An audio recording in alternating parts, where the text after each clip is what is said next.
Chickens cookery. இன்றைக்கி நம்ம பார்க்க போகிறது ரொம்ப ஈஸியான, அதே சமயத்தில் ரொம்ப டேஸ்டியான கிராமத்து ஸ்டைலில் ஒரு மட்டன் குழம்பு, அதுவும் 30 நிமிஷத்தில் குக்கரில் எப்படி செய்கிறது அப்படிங்கிறது தான் பார்க்க போகிறோம். வாங்க வீடியோக்குள்ளே போகலாம். இப்போ மட்டன் குழம்பு செய்கிறதுக்கு ஒரு குக்கரில் 3 டேபிள் ஸ்பூன் எண்ணெய் சேர்த்துக்கோங்க. எண்ணெய் வந்து நல்லா காஞ்சதுக்கப்புறம் அதில் 2 பிரியாணி இலை, ஒரு மராத்தி மொக்கு, 3 கிராம்பு, சின்ன துண்டு பட்டை,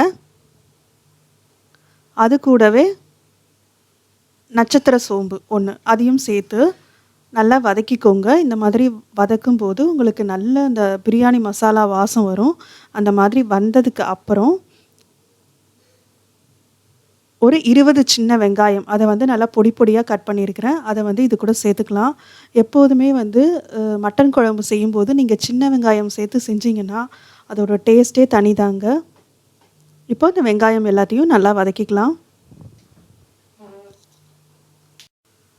இப்போ சின்ன வெங்காயம் ஓரளவுக்கு நல்லா வதங்கிடுச்சு. இந்த டைமில் ஒரு பெரிய வெங்காயத்தை நல்லா பொடியாக கட் பண்ணி அதையும் இது கூட சேர்த்துக்கலாம். இப்போ காரத்துக்காக ஒரு பச்சை மிளகாய், வாசத்துக்காக 2 கொத்து கருவேப்பிலை, இது எல்லாத்தையும் சேர்த்துட்டு இந்த வெங்காயத்தை நல்லா வதக்கிக்கோங்க. இந்த மட்டன் குழம்போட டேஸ்ட்டே பார்த்திங்கன்னா உங்களுக்கு இந்த வெங்காயம், தக்காளி, இஞ்சி பூண்டு விழுது இதெல்லாம் நீங்கள் எவ்வளோ பொறுமையாக வதக்குறீங்களோ அதில் தாங்க இருக்குது. வெங்காயம் நல்லா வதங்கினதுக்கப்புறம் இதில் 2 தக்காளி நல்லா பழுத்த பழமாக எடுத்து அதையும் நல்ல பொடியாக கட் பண்ணி சேர்த்துக்கோங்க. இந்த தக்காளி வந்து நல்லா மசிஞ்சு குழையிற அளவுக்கு வதக்கிக்கணும். இப்போது தக்காளி நல்லா குழஞ்சிருச்சு. இந்த டைமில் 1.5 டேபிள் ஸ்பூன் இஞ்சி பூண்டு விழுது சேர்த்து அதோட பச்சை வாசனை போகிற அளவுக்கு நல்லா வதக்கிக்கோங்க. இஞ்சி பூண்டு நல்லா வதங்கினதுக்கப்புறம் இது கூட நம்ம மசாலா சேர்த்துக்கலாம். நான் வந்து இன்றைக்கி 2.5 டேபிள் ஸ்பூன் குழம்பு மிளகாய்த்தூள் சேர்த்துக்கிறேன். உங்கள் கிட்ட குழம்பு மிளகாய்த்தூள் இல்லை அப்படின்னா 1.5 டேபிள் ஸ்பூன் மல்லித்தூள், 1 டேபிள் ஸ்பூன் மிளகாய்த்தூள், கொஞ்சமாக மஞ்சள் தூள், இது எல்லாத்தையும் சேர்த்து நல்லா வதக்கிக்கோங்க. இந்த மாதிரி வதங்கும்போது இந்த மசாலாலாம் நல்லா வதங்கி இதுலேருந்து எண்ணெய் பிரிஞ்சு வரணுங்க. அந்த அளவுக்கு பொறுமையாக நீங்கள் வதக்கிட்டு கொஞ்சம் நேரம் வெயிட் பண்ணுங்கள்.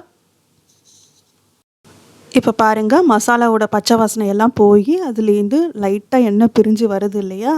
இந்த டைமில் நம்ம இது கூட மட்டன் எல்லாத்தையும் சேர்த்துக்கலாம்.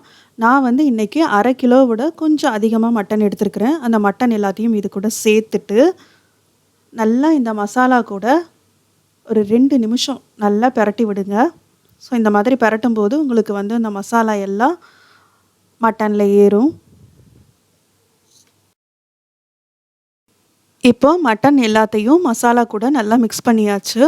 இதுக்கப்புறம் நம்ம குழம்புக்கு தேவையான தண்ணி ஊற்றணும். ஸோ மட்டன் முழுகிற அளவுக்கு தண்ணி ஊற்றினாலே உங்களுக்கு வந்து குழம்பு கரெக்டாக இருக்கும். உங்களுக்கு வந்து குழம்பு கொஞ்சம் அதிகமாக வேணும்னா கொஞ்சம் எக்ஸ்ட்ராவாக தண்ணி ஊற்றிக்கோங்க. ஊற்றிட்டு இதில் வந்து நம்ம ஒரு பேஸ்ட்டு சேர்க்க போகிறோம். அதுக்கு ஒரு 5 டேபிள் ஸ்பூன் திருகின தேங்காய், 1/2 டேபிள் ஸ்பூன் சீரகம், 1/2 டேபிள் ஸ்பூனை விட கொஞ்சம் கம்மியாக சோம்பு, 1/2 டேபிள் ஸ்பூன் மிளகு, கொஞ்சமாக கசகசா, இது எல்லாத்தையும் சேர்த்து கொஞ்சமாக தண்ணி விட்டு நல்லா பேஸ்டாட்டம் அரைச்சி எடுத்துக்கோங்க. அந்த பேஸ்ட்டை இப்போ குழம்பு கூட சேர்த்துடலாம். சேர்த்துட்டு இது எல்லாத்தையும் நல்லா மிக்ஸ் பண்ணிக்கோங்க. இந்த மாதிரி மிக்ஸ் பண்ணும்போதே வந்து உங்களுக்கு தெரியும் குழம்பு வந்து திக்காக இருக்கா இல்லை வந்து தண்ணியாக இருக்கா. ஸோ அந்த மாதிரி பார்த்துட்டு நீங்கள் வந்து அட்ஜஸ்ட் பண்ணிக்கலாம். திக்காக இருந்ததுன்னா கொஞ்சமாக தண்ணி ஊற்றிக்கலாம். ஸோ இப்போ பார்த்திங்கன்னா எல்லாத்தையும் நல்லா மிக்ஸ் பண்ணியாச்சு. இந்த டைமில் இது கூட ஒரு கைப்பிடி கொத்தமல்லி கட் பண்ணி வச்சுருக்கிறேன், அதையும் இது கூட சேர்த்துட்டு குழம்புக்கு தேவையான உப்பு அதையும் சேர்த்துக்கோங்க.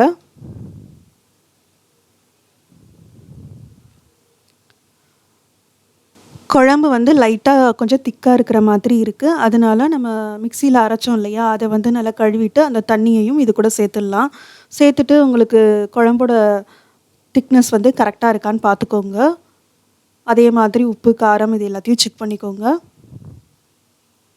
ஸோ இப்போ பார்த்திங்கன்னா உப்பு, காரம், குழம்போட திக்னஸ் எல்லாமே கரெக்டாக இருக்குது.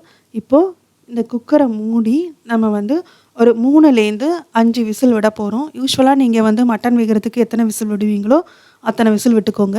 நான் வந்து இன்றைக்கி 4 விசில் விட போகிறேன். அதே மாதிரி மட்டனை வேக வைக்கும்போது எப்போதும் மீடியம் ஃப்ளேமில் வச்சு வேக வைங்க. அப்போ தான் உங்களுக்கு மட்டன் நல்லா பஞ்சு போல் வெந்து குழம்பும் நல்ல ருசியாக இருக்கும்.